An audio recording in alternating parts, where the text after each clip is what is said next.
Nós agradecemos a Deus. Eu prometo para as irmãs que vou tentar ser breve. A tentativa já é alguma coisa, né? Mas o melhor momento dessa noite, irmãs, é a palavra de Deus aos nossos corações. Deus te trouxe aqui, Deus escolheu essa data para que você fosse abençoada, para que a sua vida fosse abençoada. E eu tenho certeza que Deus tem uma palavra para você. Irmãs, eu gostaria de ler com vocês a Bíblia em Tito, no capítulo 2. Tito, capítulo 2. Lá no finalzinho, antes de Hebreus.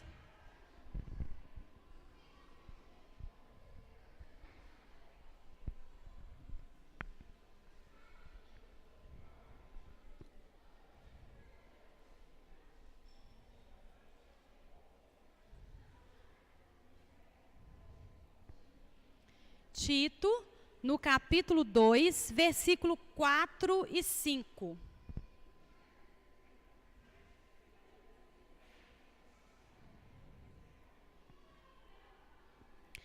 A palavra de Deus diz assim: a fim de instruírem as jovens recém-casadas a amarem ao marido e a seus filhos, a serem sensatas, honestas, boas donas de casa, bondosas, sujeitas ao marido, para que a palavra de Deus não seja difamada. Vamos orar mais uma vez? Senhor, nós te louvamos pela tua palavra nessa noite, ó Deus. Senhor, eu tenho certeza que as irmãs que vieram aqui, ó Pai, elas não vieram para ouvir a Araceli, mas elas vieram para ouvir a tua voz. Senhor, que eu seja apenas um instrumento nesta tarde, nesse início de noite, para que a tua palavra, Senhor, seja falada neste lugar. E que ela ache, ó Deus, morada nos nossos corações. E que ela seja como semente que caia, Pai, numa terra boa. Em nome de Jesus. Amém. Irmãs, quando eu li esse texto, capaz que tem umas irmãs que queriam me matar, sabe, irmã? Ou irmão Robson? É. Porque, assim, né? Esse negócio de sensato. Irmãs, olha que versículo. Eu acho maravilhoso esse versículo, olha. A serem sensatas, honestas, essa parte é que eu mais gosto. Boas donas de casa, bondosas, sujeitas ao marido, para que a palavra de Deus não seja difamada. Quando a irmã Elisângela falou comigo que eu ia trazer a palavra para as irmãs, eu falei assim com Deus: Deus, só me dá uma palavra para falar para as irmãs, uma palavra especial para o coração delas, aquilo que a gente precisa ouvir. Estava eu um dia lá em casa com a irmã Kátia, e passando no celular assim, tinha uma publicação da irmã Elisângela. E eu não falei nada, eu só li em voz alta: a serem sensatas, honestas, boas donas de casa, bondosas, sujeitas ao marido, para que a palavra de Deus não seja difamada. Quando a Kátia ouviu isso, ela quase pulou da cadeira. Ela olhou para mim assim e falou assim: Araceli, quem que falou isso? Eu falei: uai, foi o Tito. O Tito falou isso? Mas eu não estou acreditando que o Tito falou isso. Eu falei: falou isso? O Tito falou isso. E tem mais, não foi o Tito que falou, não. Foi o Paulo que mandou para o Tito. Mas eu não estou acreditando que o Paulo falou uma coisa dessa. Não é possível. Irmãs, sabe esses versículos que muitas vezes são usados para que as pessoas apontem o dedo para nós que somos mulheres? É um tipo esse aqui. De Tito. Ser submissa, ser boa dona de casa, ser sensata, a mulher sábia edifica a sua casa, tudo está escrito na Bíblia. Só que muitas vezes Esses versículos são usados para colocar o dedo na nossa cara e falar assim: você não é desse jeito. Você não faz isso. Você não é uma mulher sábia. Não é assim? Olha, essa palavra de Tito é um daqueles versículos que a gente lê e às vezes se sente diminuída. Quando eu leio essa parte de boa dona de casa, então, me põe lá no chão. O que eu quero trazer para vocês hoje é uma desconstrução daquilo que às vezes a gente acha que está tão longe da gente, que está tão longe do que a gente pode fazer, que está tão longe daquilo que a gente consegue. Essa palavra foi escrita pelo apóstolo Paulo. Ele mandou uma carta, ele enviou uma carta para Tito. Tito estava pastoreando a igreja lá em Creta e ele precisava colocar a casa em ordem. Ele precisava organizar a igreja. Sabe essa organização prática? Não é falar sobre salvação, não é falar sobre justificação, não, é uma coisa prática. E quando Paulo escreveu para Tito, ele falou: olha, quando você for falar para as mulheres, explica para elas que elas têm que ser sensatas, que elas têm que ser honestas, e elas têm que ser assim, assim, assim. Quando Paulo, irmãs, falou isso, ele estava levando em consideração, naquele contexto, uma sociedade onde a mulher, ela ficava em casa e o marido era o provedor. Uma mulher que não trabalhava fora, que podia estar em casa, e o marido era aquele que provia, aquele que trazia as coisas. E funcionava. Hoje, nós temos algumas mudanças nas nossas vidas, não temos? Quanto das irmãs que estão aqui, que além de trabalhar em casa, trabalham fora? Levanta a mão aí. Quantas irmãs que trabalham fora, além de trabalhar em casa? Fala para mim, irmãs, quando vocês chegam em casa, a casa está arrumadinha? Está tudo no lugar? Está tudo maravilhoso? Não. A jornada é dupla. É fora e em casa, não é assim? O que eu quero falar para as irmãs hoje? O que eu quero trazer para vocês hoje? Olha, no mundo que nós estamos vivendo hoje, o que mais nós temos ouvido falar, o que tem estado na internet, o que tem sido falado, o que tem sido pregado, o que tem sido buscado pela nossa sociedade, pela maioria das mulheres, é o quê?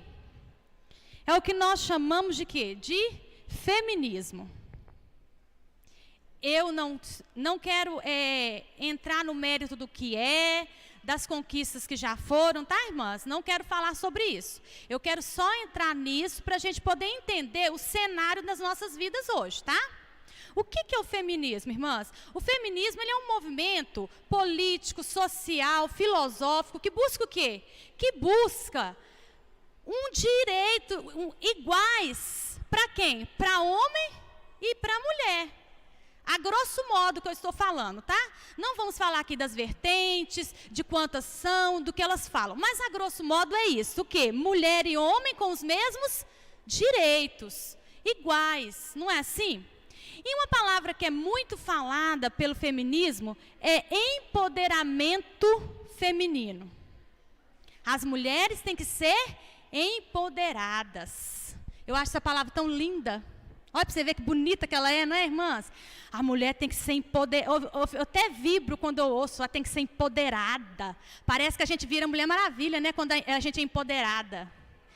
Empoderada, irmãs, nada mais é do que você ter poder, você ser autônoma, você poder fazer o que você quiser. Isso a grosso modo, tá?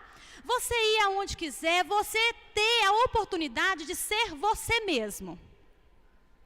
E aí, pensando nesse feminismo, nesse empoderamento feminino, eu fiquei pensando que antes mesmo de feminismo aparecer, antes mesmo de toda essa revolução, de toda essa onda de feminismo, a palavra de Deus, ela já falava sobre isso.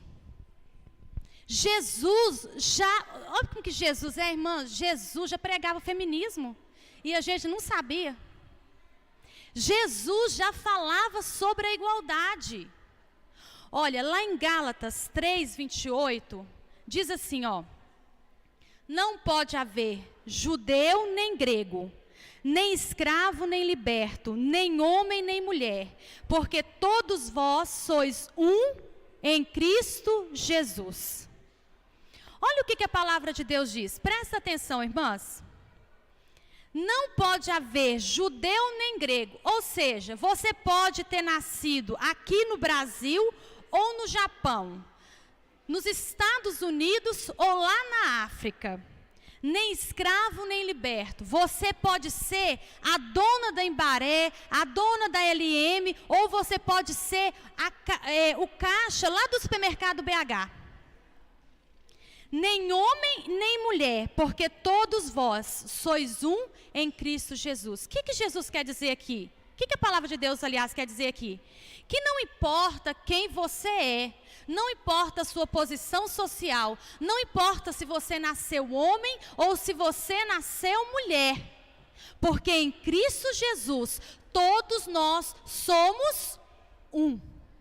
Então, muito antes de toda essa onda de feminismo, de toda essa onda de empoderamento feminino, Jesus Cristo já disse para você: olha, não importa quem você seja, em mim você é um, você é igual, não tem diferença. A mesma salvação que serve para você, serve para o homem. Ela não é diferente. As nossas posições e os nossos papéis, eles podem ser diferentes, mas em Cristo, diante de Deus, nós somos iguais. E se nós formos observar na palavra de Deus, irmãs, nós vamos ver que uma das coisas que mais Jesus Cristo fez nos evangelhos foi quebrar paradigmas. Foi o que mais Jesus fez em relação às mulheres, que eu digo, tá? Em relação às mulheres. Vamos pensar um pouquinho. Quando Jesus conversou com a mulher samaritana, um judeu conversava com a mulher estranha em público? Não. Jesus não apenas conversou com ela, Jesus pediu água, Jesus pregou para ela, Jesus ganhou aquela mulher e Jesus fez daquela mulher uma discípula. Jesus fez isso. Segunda pessoa, aquela mulher, quando ela foi encontrada em flagrante adultério, e que eles levaram ela para Jesus e falaram assim: olha, essa mulher aqui, ela foi pega pecando, então a lei diz que ela deve ser apedrejada. O homem, cadê o homem nessas horas? Porque eu fico pensando uma coisa, irmãs. Se a mulher, ela foi pega em adultério, ela estava sozinha? Porque não tem jeito, essas coisas não faz sozinho, né? Para pegar ali em flagrante, tinha um homem e tinha uma mulher, né? Quem que eles levaram para Jesus? A mulher, claro. Quando chega para Jesus e fala assim, ó, essa mulher aqui, ó, essa safada aqui, ó, ela estava lá, na safadeza. Agora vão todo mundo apedrejar ela e acabar com isso, porque essa aí é uma safada. O que Jesus falou? Olha, vocês que são santos, tão bonitos, tão maravilhosos, né? O primeiro aí que não tiver pecado, atira a primeira pedra nela. Mais uma vez, Jesus estava mostrando ali o quê? Que tão pecadora era aquela mulher, quanto era o homem que estava com ela. E que se ele não foi levado ali para ser apedrejado, tão pouco ela seria, porque todos ali eram pecadores. Assim como eu sou, assim como você que está aqui hoje é. Mais uma vez, Jesus quebra aquele pensamento recorrente na época dele.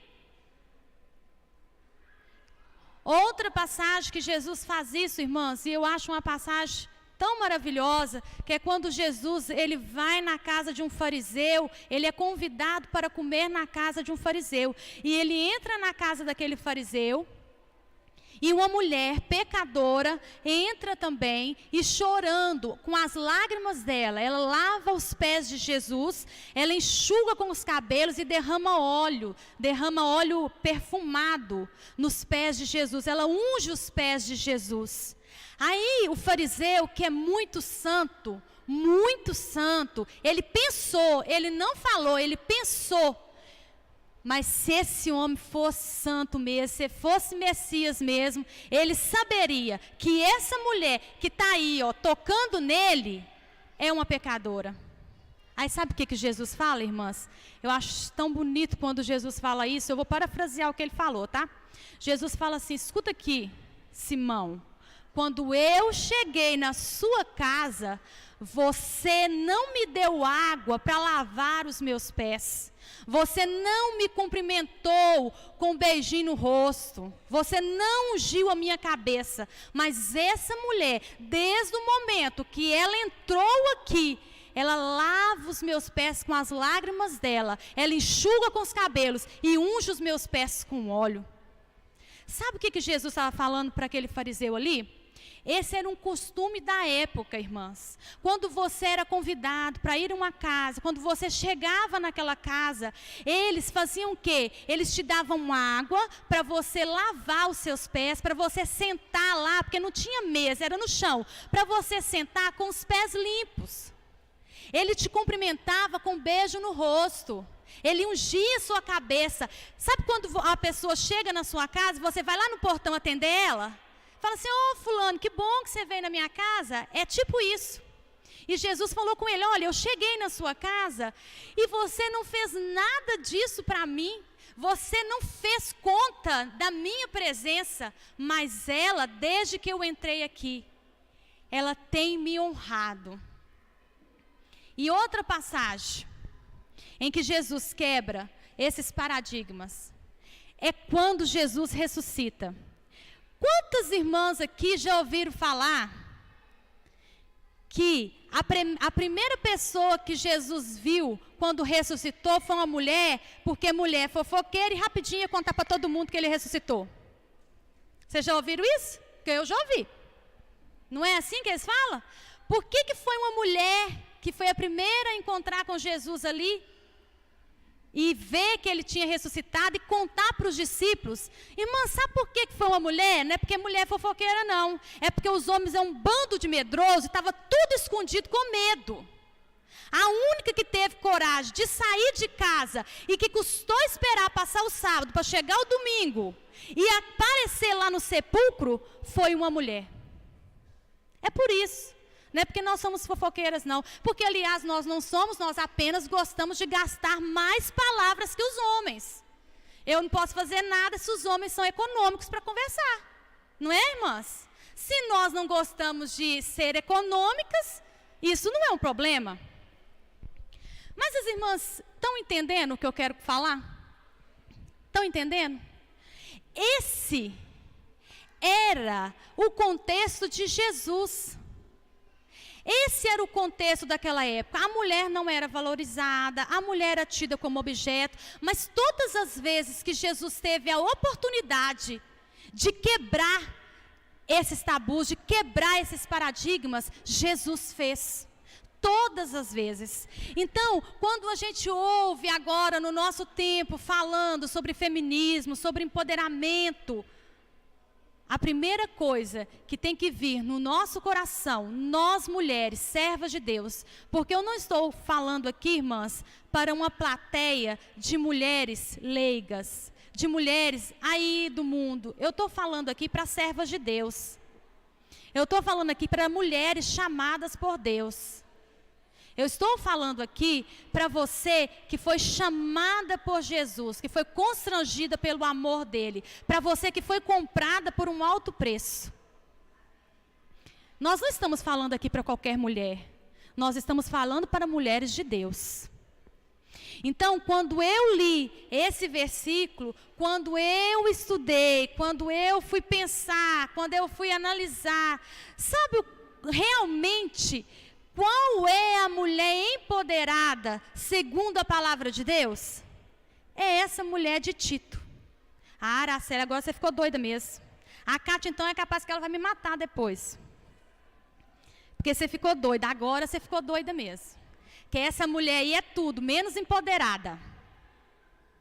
Porque, como é que é esse negócio de bela, recatada e do lar, isso não está com nada, não é assim? Não é, irmãs? Que o pessoal fala? Esse negócio de quem hoje, em sã consciência, quer que o marido olhe para ela e fale assim, essa aqui é a minha Amélia. Só se for para dar um couro nele, não é? Ninguém quer isso. Mas vamos entender o que essa palavra realmente quer dizer, irmãs? Vamos entender realmente o que isso quer dizer? Porque às vezes a gente pensa que é uma coisa tão difícil, uma coisa tão caricata, uma coisa tão assim, deplorável, uma submissão, uma opressão, uma coisa tão ruim, que a gente precisa descobrir o que realmente Deus quer para nós. Então eu quero falar para vocês hoje sobre isso, o que é ser empoderada segundo a palavra de Deus. Ser empoderada, irmã, segundo a palavra de Deus, ser empoderada pela graça de Deus na sua vida. Ou seja, você é uma pessoa que tem poder, você é uma pessoa que é autônoma, você é uma pessoa abençoada, não porque você buscou isso, mas a graça de Deus te deu. Em Cristo Jesus, você e o homem, nós e os homens, nós somos iguais. Não há diferença para Deus. E nós somos servos de Deus. A única opinião que importa para nós é qual, irmãs? Eu não me importo com a opinião que o doutor fulano de tal falou lá na faculdade tal. Eu não estou preocupada com o que o filósofo fulano de tal falou. Eu não estou preocupada com o que o mundo fala e dita. Porque a minha regra de fé é qual? A palavra de Deus. E isso é uma coisa bem séria, irmãos. Bem séria. Sabe por quê? Porque se eu sou servo de Deus e a palavra de Deus ela é pesada para mim e ela está difícil para mim, aí fica complicado. Por quê? Porque ela é a minha regra de fé. É ela quem me direciona, ela é o meu norte. E eu preciso entender o que Deus quer para mim. Ser essa mulher empoderada de Tito aqui, irmãs, não quer dizer que você é capacho do seu marido. Não é isso que a palavra de Deus quer dizer. Ela não quer dizer que você é o tapete que ele chega e pisa e tira a lama, não. Não é isso que a palavra de Deus quer dizer. Às vezes, com o passar do tempo, os versículos eles tomam uma conotação tão pejorativa que a gente lê assim, não dá nem vontade de ler o versículo que está na Bíblia. Porque é tanta coisa que a gente ouve, é tanto dedo apontado para a gente que a gente pensa assim, não quero nem ler isso, porque eu não quero ser essa mulher. E outra coisa, irmãs, muitas vezes, o lugar que Deus tem para nós não é um lugar que é de satisfação, não. Tá? Não é um lugar de satisfação. O que você quer dizer, Araceli? Eu quero dizer que quando Daniel, Sadraque, Mesaque e Abednego foram levados cativos, eles foram levados ali e eles tinham que comer a comida que o rei determinou para eles. Não tinha? E eles recusaram aquela comida. Eles recusaram servir do manjar que o rei estava dando. E eles ficaram numa posição assertiva, ou seja, eles falaram, não, nós vamos obedecer ao nosso Deus. Nem sempre obedecer a Deus vai te levar para o paraíso, para o jardim cheio de florzinha. Na maioria das vezes, obedecer a Deus vai te levar para a cova dos leões ou para a fornalha de fogo. Irmãs, evangelho não é parque de diversões. Nós não fomos chamados para diversão, nós somos chamados para sermos crucificados com Cristo. E muitas vezes essa palavra é pesada para nós. E eu me incluo nisso. Eu me incluo nisso. Às vezes é difícil. Mas é o plano de Deus para nós. E nós gostamos tanto de falar aquele versículo, né? Que a vontade de Deus, ela é o quê?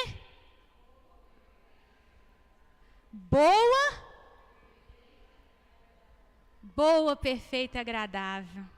Olha que versículo lindo, né? Aí eu leio Tito 2 e eu falo assim, não tem nada de bom, não tem nada de perfeito, não tem nada de agradável. Não é assim? Olha, o que mais a gente ouve, nós que somos crentes, nós às vezes temos que ouvir ou ler, né? Às vezes nós temos que suportar muitas vezes, porque nós estamos em lugares que nós não podemos falar, é que esse meio que nós vivemos, o evangelho, ele faz o que com a mulher? Ele aliena a mulher. Ele faz com que a mulher seja o quê? Seja um cordeirinho do marido. E ela não tem vontade própria, e ela não pode fazer nada que ela quer, e ela está ali para servir o marido. Não é assim que eles pensam? É assim que eles pensam. Quando a gente fala que é assim, é crente, quando a gente fala que é servo de Deus, eles pensam assim, o marido pode fazer o que quiser, que a gente vai aceitar bonitinho, caladinha, porque a palavra de Deus diz que nós temos que ser? O que é que nós temos que ser, irmãs? Pode falar, não dói não. O que é que nós temos que ser? Submissa. Eu adoro casamento quando eles leem essa palavra. Eu fico com a dó da noiva. Ô irmãs, pensa. Você é toda maravilhosa, de vestido de noiva, a igreja bonita, cheia de flor. A mulher passou o dia inteirinho lá no salão de beleza, maquiou, arrumou o cabelo, ficou linda, maravilhosa. Aí chega lá na hora do casamento, toda bonitona, né? Todo mundo olhando para ela, que a gente só olha para a noiva no casamento. Não precisa preocupar, que a gente só olha para a noiva mesmo. A gente olhando a noiva entrar, né? Aí vai lá na hora da palavra. E o pastor lê, vós mulheres, sede submissas aos vossos maridos. Dá vontade de largar tudo e sair correndo. Não dá? Porque, irmãs, o conceito de submissão está tão deturpado nos dias de hoje, tão deturpado, que a gente acha que ser submissa é ser tapete de marido. A gente acha. A gente acha que ser submissa é ele fazer o que ele quiser e a gente caladinha obedecer e falar assim, sim senhor, não senhor, sim senhor, não senhor. Olha, duas coisas que o feminismo prega e que eu quero analisar com as irmãs diante do que a Bíblia diz, tá? A primeira coisa que o feminismo fala é sobre uma libertação completa de limites sexuais e morais. O que é isso? Isso quer dizer, assim, num linguajar informal e direto, que o corpo é seu, você faz o que você quiser dele. Vou falar uma palavra bonita, tá? Mas as irmãs estão entendendo. Você oferece para quem você quiser, na hora que você quiser e do jeito que você quiser. Aí tem até aquele slogan, meu corpo. Vocês não ouviram isso ainda não? Meu corpo.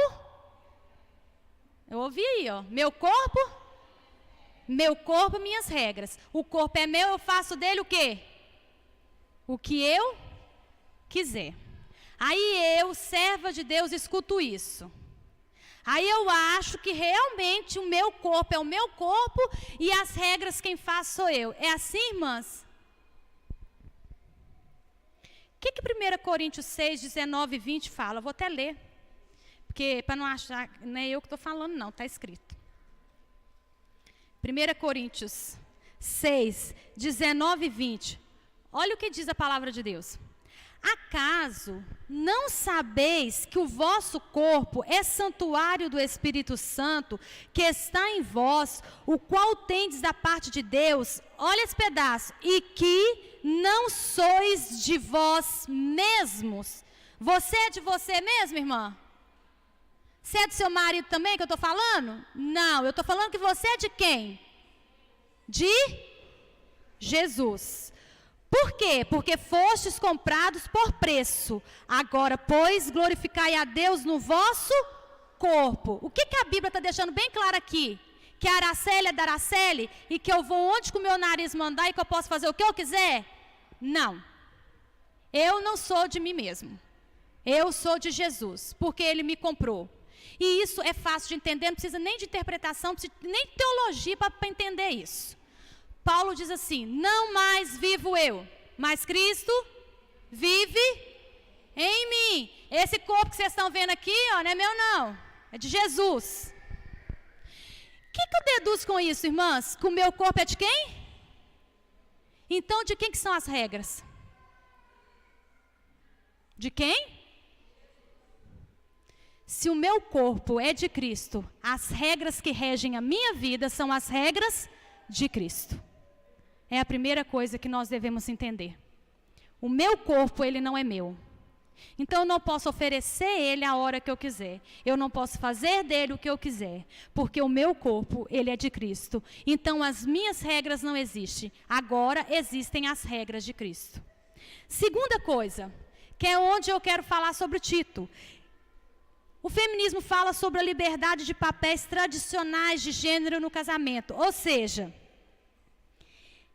o que isso quer dizer? Quer dizer isso aqui, irmãs, o casamento é assim, a mulher para servir, o homem é para mandar.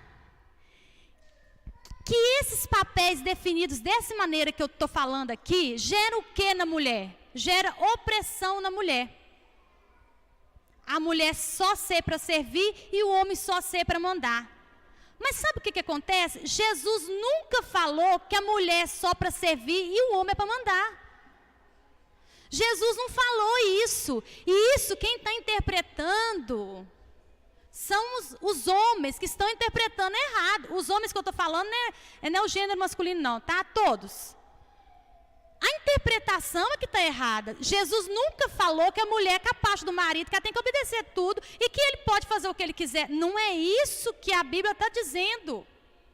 Então, dizer que o casamento contribui para a opressão da mulher é dizer que Jesus Cristo está equivocado.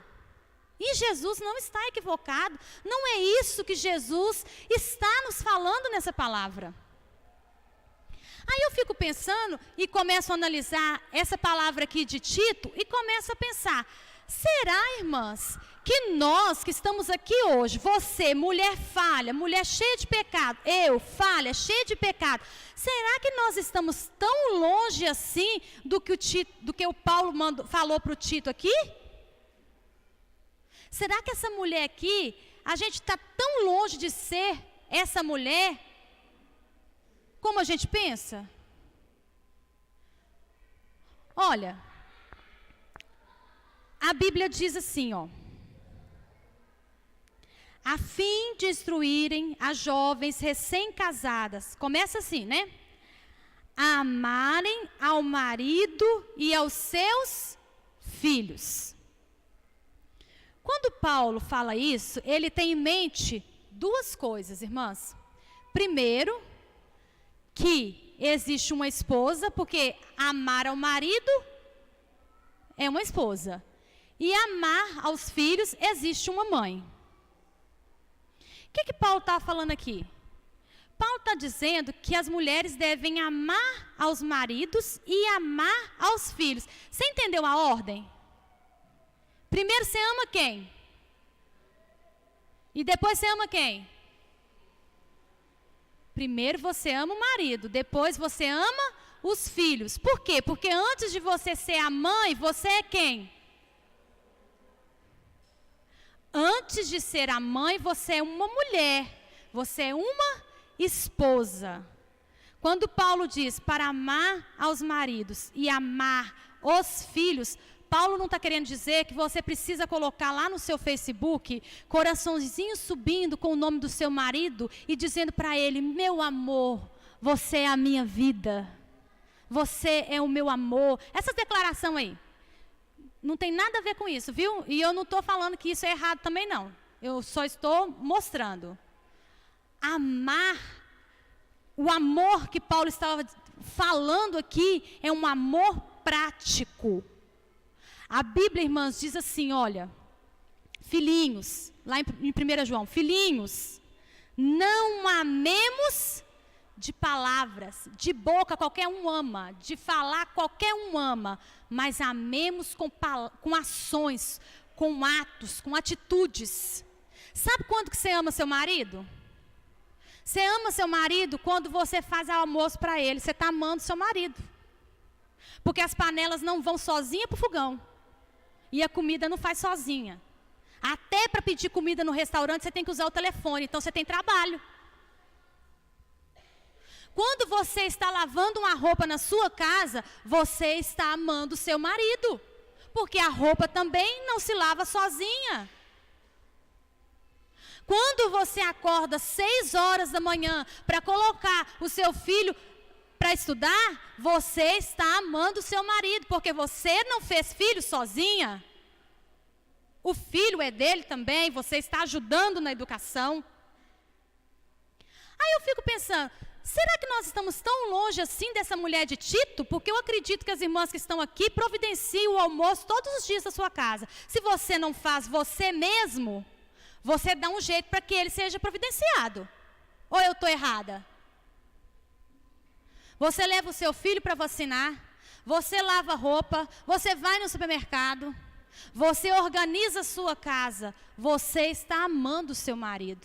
Amar o marido não é fazer uma surpresa de eu te amo cheio de coraçãozinho. Amar o marido e amar aos filhos é fazer isso com atitudes concretas. Então é a primeira coisa que Paulo falou e eu não discordo dele. Amar ao marido e ao filho é coisa que você está fazendo. Dá para ser essa mulher, irmãs? Ou é muito difícil fazer isso? Vocês fazem isso todos os dias. Dá para ser essa mulher? Dá. Até aqui dá. Segunda coisa. A serem sensatas. Algumas versões aí dizem sensatas e moderadas. É a mesma coisa. O que é ser sensata? Ser sensata, moderada, é ser prudente. Vou falar para vocês o significado, tá? Prudente, que se comporta com moderação, comedimento, prudência, regrada, que age tendo em conta regras, normas, razoáveis, sem excessos. Isso que é ser sensata e moderada. Sabe o que é ser sensata, irmã? É você cumprir o horário. Isso é ser sensata. Se o seu marido, ele chega na sua casa, vamos colocar assim, 11h30 para almoçar. Que horas que vocês fazem o almoço lá? Porque 11h30 o marido chega para almoçar. É 1h da tarde? 11h30 quando ele chega, o almoço não está feito? Irmãs, e isso é ser sensata. E isso é ser moderada.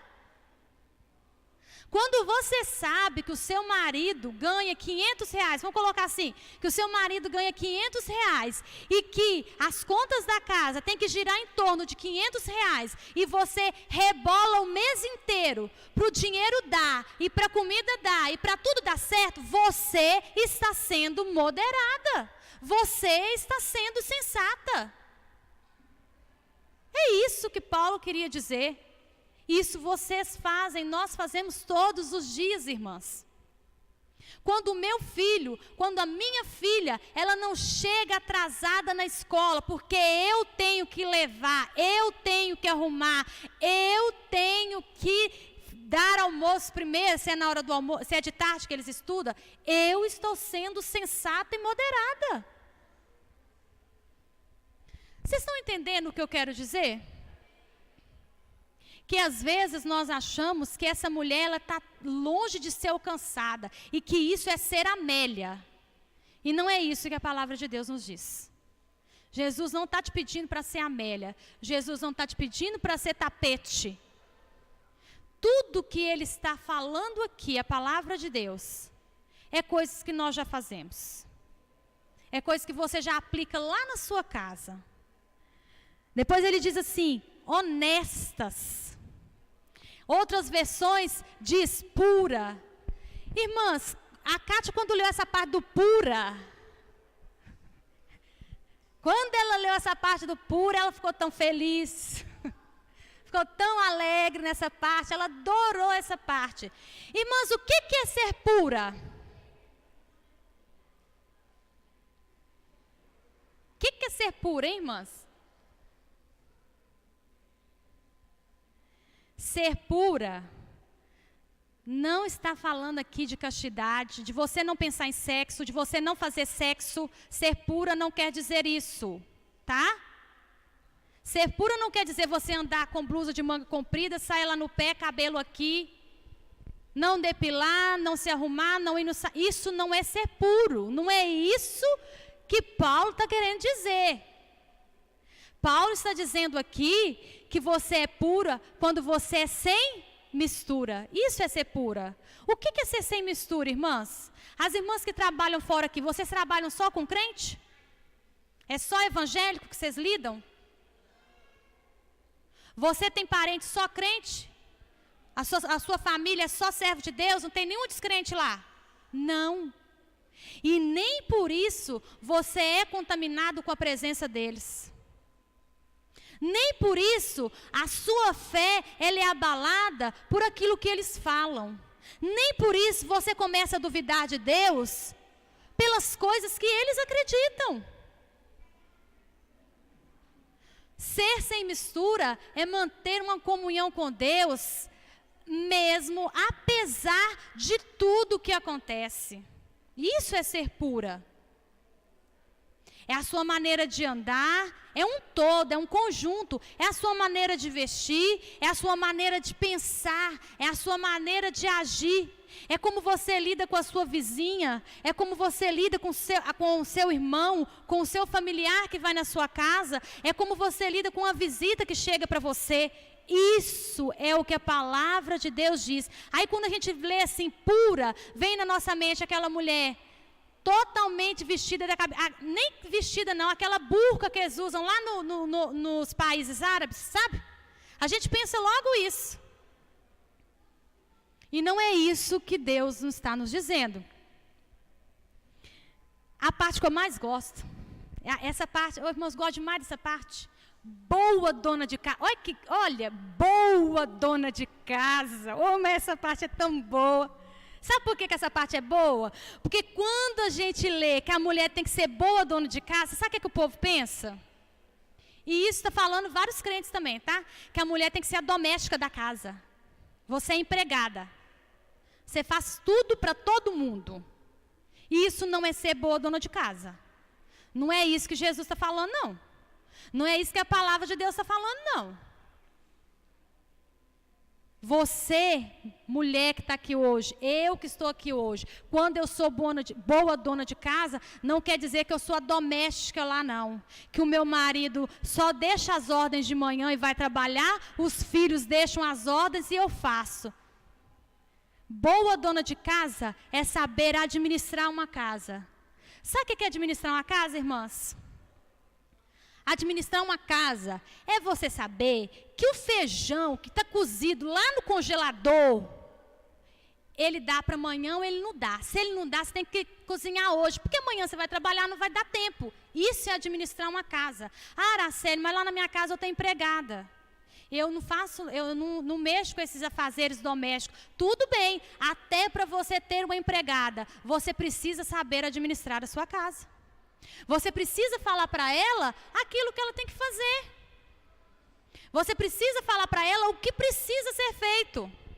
Irmãs, esquecendo uma vez ou outra, vamos levar em consideração aí as vezes que a gente esquece. Quantas das irmãs aqui esquecem do feijão cozido todos os dias? Tem alguma irmã aqui que esquece o feijão cozido todos os dias?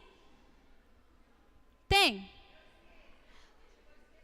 Nem vão orar para a irmã Elisângela, gente, porque aquelas vasilhinhas, sabe aquelas vasilhinhas nas lojas de R$1,99 que não tem nada de R$1,99? Que aquelas lojas é uma enganação. Aquelas lojas é para enganar a gente. Não tem nada de R$1,99, é tudo de 5, 10, 15. Lá é cheio das vasilhinhas. Você coloca no congelador e você lembra. Vocês estão entendendo o que eu quero dizer? Irmãs, são coisas pequenas. É você saber, olha, amanhã eu preciso lavar roupa. Por quê? Porque a roupa do fulano de tal está suja e ele precisa usar depois da manhã. É isso que é ser boa dona de casa. Não quer dizer que você vai ficar lustrando o chão o dia inteirinho lustrando o chão. Não quer dizer que todas as vezes que as pessoas chegarem na sua casa, a sua cozinha vai estar impecável. Não é isso que é ser boa dona de casa. Porque até se for isso, nós estamos perdidas, né? Vamos ser sinceras. É isso que é ser boa dona de casa, irmãs. São essas coisas que vocês já fazem. São coisas que vocês tiram de letra. É o dia que vai lavar roupa, é o dia que a conta vai vencer, é o dia da reunião do menino na escola, é o dia que está marcado o médico. É isso que é ser boa dona de casa, é a sua administração. E tem outra coisa, eu administro a minha casa do meu jeito. Você administra a sua casa do seu jeito. E não adianta eu tentar comparar o meu jeito com o seu, porque você faz determinadas coisas que eu não faço. Porque nós somos diferentes. As nossas prioridades são diferentes, as necessidades são diferentes, as realidades econômicas são diferentes. Às vezes, na minha casa, eu posso comer, a gente come uma carne no sábado e no domingo. Durante a semana, tem que contentar com ovo. Talvez na sua casa, você pode comer carne todos os dias. E aí, você é boa dona de casa quando isso está administrado. Irmãs, é difícil ser isso? É, irmãs? É muito difícil. Mas é impossível? Dá trabalho, os cabelos ficam brancos, a gente fica nervosa, a gente fica de vez em quando precisando de umas férias, assim, não é de 30 dias, não, é de 6 meses. Não é? Mas a casa é de quem? Quem tem que cuidar dela? Não é? Quem cuida da casa é quem? Mora na casa. Você administra, mas o seu marido e os filhos também têm que ajudar. Quando essa palavra foi escrita, ele não estava querendo dizer que a mulher tem que fazer tudo sozinha. É isso que eu quero que vocês entendam. Você não é a doméstica lá da sua casa não, tá? Você é a dona da casa, você administra. Você faz as coisas funcionarem. E por último, tenha bondosas. Irmãs, o que é ser bondosas? Isso aí as irmãs são irmãs. Ser bondosa não é aparecer para os outros não, viu?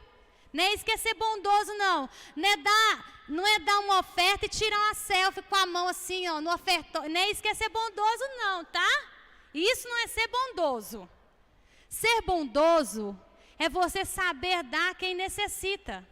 É isso que é ser bondoso. Quando você tem uma amiga, quando você tem um parente, você sabe que está precisando de uma blusa. Vou colocar uma coisa bem simples, tá?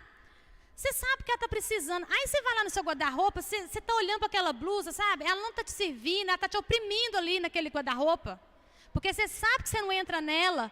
Mas a pessoa que está precisando vai ficar perfeita. Você olha para ela e fala assim, gente, eu estou guardando essa blusa aqui, para que isso? Eu vou pegar essa blusa, vou abençoar fulano de tal. O que é isso, irmãs? É ser o quê? Você não precisa publicar no Facebook, você não precisa contar para a torcida do Flamengo, você não precisa dar testemunha aqui na frente que você fez isso. Mas você fez. Então, bondosas, as irmãs tiram de letra. E a última coisa, que é a melhor delas, sejam sujeitas ao marido. Essa parte é a melhor e a mais divertida, né? Porque essa parte nós adoramos, nós amamos de paixão esse pedaço, né? O que é ser sujeita ao marido, irmãs? Eu já estou terminando, viu? O que é ser sujeito ao marido?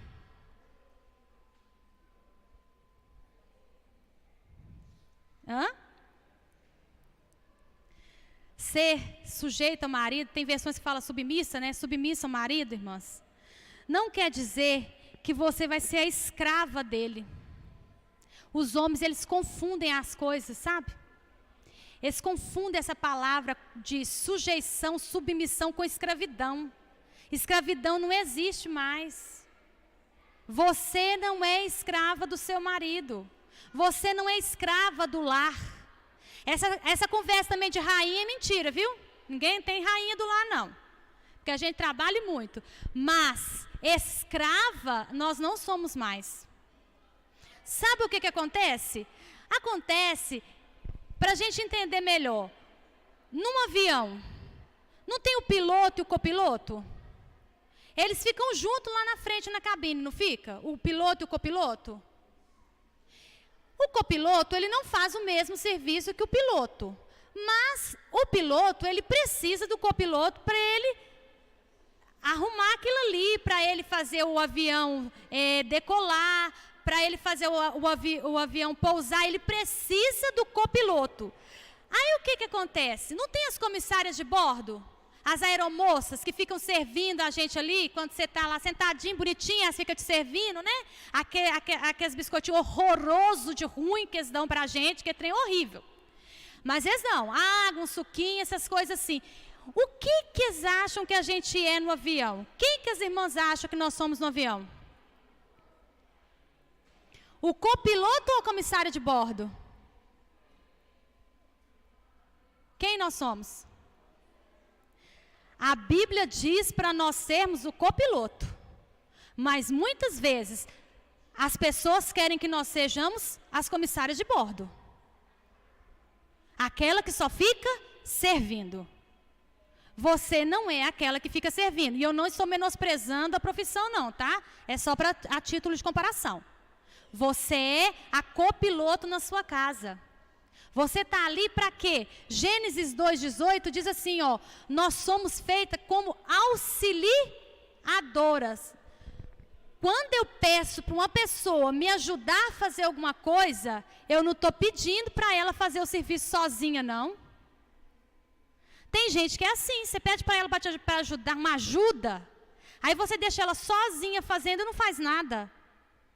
Olha, Jesus nos fez mulheres como auxiliadoras, como aquela que faz junto, não como aquela que faz sozinha.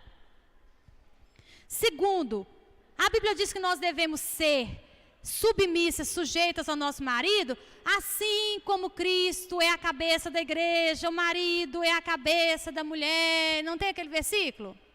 Irmãs, isso só fala de autoridade. A quem nós obedecemos? Quem é que lidera a igreja? Não é Jesus que lidera a igreja? Quem lidera no casamento é o marido. Jesus nos trata com injustiça? Jesus nos faz escravos dele? Jesus nos trata com arrogância? Jesus nos trata com indelicadeza? O problema em ser sujeita é que a interpretação da palavra está errada e não o que Jesus falou. E não o que Deus tem para nós. A palavra submissa, ela quer dizer que é aquele que está sob a ordem de alguém. Uma pessoa lidera e tem os seus liderados. E aí a gente acha que o homem, ele é o líder, por quê? Porque ele é melhor. E não é isso que a palavra de Deus diz. Ele não é líder porque ele é melhor do que eu, não. Ele é líder porque a responsabilidade dele é aquela de liderança, ela é diferente da minha. Mas isso não quer dizer que ele seja melhor do que eu. Não quer dizer que ele esteja numa posição mais privilegiada que a minha. Porque nós falamos aqui no começo que eu e você e os homens, nós somos um em Cristo. Para terminar, irmãs, Sabe aquele versículo? Lê comigo aí, só para a gente terminar. Provérbios 14, eu acho que é 1. Deixa eu ver se é 1. Provérbios 14, 1.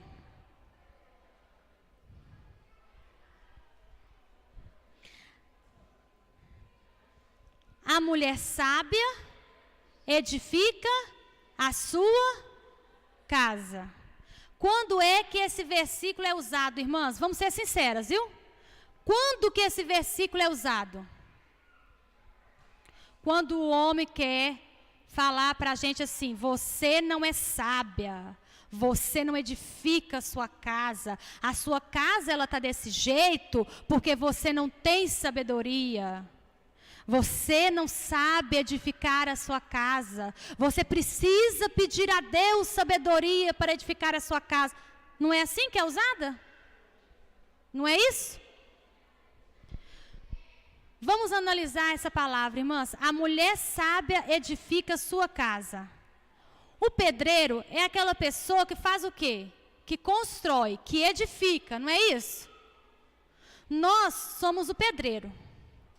Eu posso chegar no bairro, no melhor bairro de Lagoa da Prata, no melhor lote do bairro, e eu ser a melhor pedreira da cidade, fera no assunto, boa de serviço. Se eu chegar nesse lote para edificar uma casa ali, e não tiver ferramenta, e não tiver material, eu vou edificar a casa? Adianta eu ser sábia e conhecer o trabalho de pedreiro? Adianta? Não. Olha, a mulher, ela só edifica uma casa quando o homem provê para ela material e ferramenta necessário. Aí o que acontece? As casas não são sendo edificadas e a culpa está ficando em quem? Em nós, que não somos sábias. Mas o que realmente está acontecendo? Os homens não têm sido provedores o suficiente para prover para nós o material necessário para que nós edifiquemos a nossa casa. E aí nós temos ficado como culpadas, nós temos ficado como as que fizeram a parte errada, quando não foi dado a nós a oportunidade de usar a nossa sabedoria. Muitas vezes, ser submissa e ser sujeita ao marido é tão difícil de ouvir e de fazer, sabe por quê? Porque o marido não tem sido o líder. Porque liderar também é se sujeitar a muitas coisas, é abrir mão de muitas coisas pelo bem das outras pessoas. A Elisângela é a líder das mulheres. Olha, enquanto nós estamos sentadas aqui, enquanto nós estamos sendo servidas, enquanto nós estamos ouvindo a palavra, o que ela está fazendo? Ela está movimentando, andando. Por quê? Porque ela precisa que o encontro dê certo. O que eu queria dizer para as irmãs hoje, o que eu trouxe para vocês hoje, irmãs, é simplesmente uma coisa: ser empoderada, ser uma mulher, segundo Tito 2, versículo 4 e 5, não é ser escrava, não é ser diminuída, não é ser menos valorizada, pelo contrário. Nós somos importantes para Deus, nós somos mulheres valorizadas pelo Senhor, nós somos mulheres que o Senhor escolheu, e nós achamos às vezes que nós estamos numa posição que eu ainda estou longe de ser isso, eu ainda estou longe de fazer isso. Por quê? Porque as pessoas têm interpretado ao longo do tempo essa palavra num sentido tão ruim para nós, que nós não entendemos o que ela diz, o que ela quer falar realmente para as nossas vidas. E era isso que eu queria falar para vocês nessa noite, que já é noite. Olha, quando a gente lê, quando a gente ouve que, nossa, a casa de fulano de tal é uma casa tão boa de ir, tão agradável. Talvez a casa não seja maravilhosa, não seja uma casa rica, uma casa simples, mas é uma casa tão boa de ir. Fulano de tal é crente, eu gosto tanto de ir na casa dele, eu me sinto tão confortável na casa dele, eu me sinto confortável entre os filhos, entre a família daquela pessoa. Isso é o que Tito 2, 4 e 5 diz, a fim de que a palavra de Deus não seja difamada. Quando eu, como serva de Deus, glorifico a Deus através da minha casa, através da minha vida. As irmãs entenderam? Irmãs, eu não estou fazendo apologia como que eu vou explicar? Eu não estou fazendo apologia, irmãs, ao feminismo não, vocês entenderam, né? Eu só estou explicando exatamente o que Tito quis dizer, tá? É isso que eu falei. Nós somos já essa pessoa, nós já somos essas mulheres. Você, na sua casa, segundo as suas condições, segundo ao seu potencial, as suas qualidades, você já é essa mulher de Tito 2, 4 e 5. Então agradeça e louve a Deus na sua vida. E aprenda a dizer, não, eu sou a mulher que Deus quer que eu seja. Eu estou no papel que Deus quer que eu esteja exercendo. Deus está na minha vida. Eu não sou menor do que ninguém. Mas eu sou uma mulher abençoada por isso. Tanto as mulheres que trabalham em casa, como as irmãs que trabalham fora. Não se sintam diminuídas por trabalhar em casa. Não se sintam diminuídas por não terem uma carreira profissional. Porque essa carreira de dona de casa é uma carreira dura e árdua, viu? Ela é terrível. A Angélica falou lá, é muito difícil. E é difícil mesmo. E as irmãs são competentes no que elas estão fazendo. Você está aqui hoje, os seus filhos podem estar aqui hoje, já estão filhos criados, são pessoas de caráter, são pessoas boas. Você conseguiu ser essa mulher. Você conseguiu fazer o seu papel, exercer o papel que Deus deu para você. Que Deus possa abençoar a sua vida, que Deus possa nos abençoar, irmãs, porque nós sabemos que diante de Deus nós somos valorizadas. Diante de Deus nós somos preciosas. Deus nos ama. Deus morreu ali naquela cruz, Ele não morreu para homem e para mulher, Ele não morreu para judeu, Ele não morreu para grego, nem só para escravo ou só para livre. Ele morreu por todos nós. Ele deu a vida dele e hoje nós devemos viver não como quem tem as próprias regras, as próprias normas, mas como Paulo falou, não mais vivo eu, mas Cristo vive em mim. E esse corpo que agora eu carrego, ele não é meu, mas ele é de Jesus. Você pode ficar de pé? Para nós orarmos. Irmãs, nós vamos orar uma oração de gratidão a Deus, nesse momento. Você vai orar e agradecer a Deus pela mulher maravilhosa que você é. E quando eu falo mulher maravilhosa, eu não estou falando de beleza segundo os padrões do mundo. Não estou falando sobre nada disso, tá? Não é esse tipo de maravilha, não. Eu estou falando de mulher maravilhosa, é de você ser serva de Deus, nesse mundo que nós estamos vivendo, de 2019, com tantas coisas acontecendo, com tanta crise, com tantos movimentos que querem diminuir a nossa fé, que querem diminuir a nossa crença, que querem fazer com que a palavra de Deus não seja respeitada, e você continua sendo essa mulher de Deus. Agradeça a Deus por isso nessa noite, agradeça a Ele pela sua família, pelos seus filhos que já estão criados, pelos filhos que você ainda está criando, pela sua casa, pelo seu marido, pela sua mãe, pelo seu pai, pela família que Deus te deu. Agradeça ao Senhor neste momento. Senhor, nós te louvamos nessa noite, Pai. Nós te agradecemos, Senhor. Nós agradecemos ao Senhor por essa oportunidade de estarmos aqui, pela oportunidade de ouvirmos a Tua palavra, pela oportunidade de entendermos o que o Senhor quer falar aos nossos corações. Senhor, nós te agradecemos porque nós somos mulheres maravilhosas, não porque nós somos bonitas, não, ó Deus, porque nós temos dinheiro, não porque nós temos uma carreira impecável, miserável por nada disso. Nós somos mulheres maravilhosas porque fomos compradas por um preço alto ali na cruz. Porque nós somos compradas pelo Senhor e hoje nós pertencemos a Ti, ó Deus. Somos filhas do Senhor. Nós podemos exercer, ó Deus, esse lugar de filhas. Nós te adoramos por isso, nós te agradecemos por essa oportunidade, porque estávamos desgarradas, não tínhamos dignidade, não tínhamos liberdade, mas no Senhor nós encontramos a liberdade, no Senhor, ó Deus, nós encontramos dignidade, no Senhor nós somos libertas, no Senhor hoje nós somos mais do que aquilo que jamais pensaríamos que poderíamos ser, ó Deus.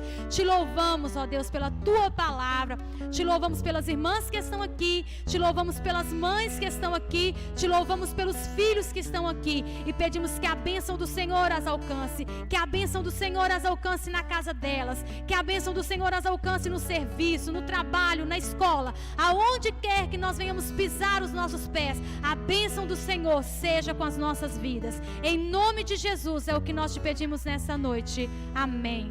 Amém. Deus abençoe as irmãs, pode se assentar.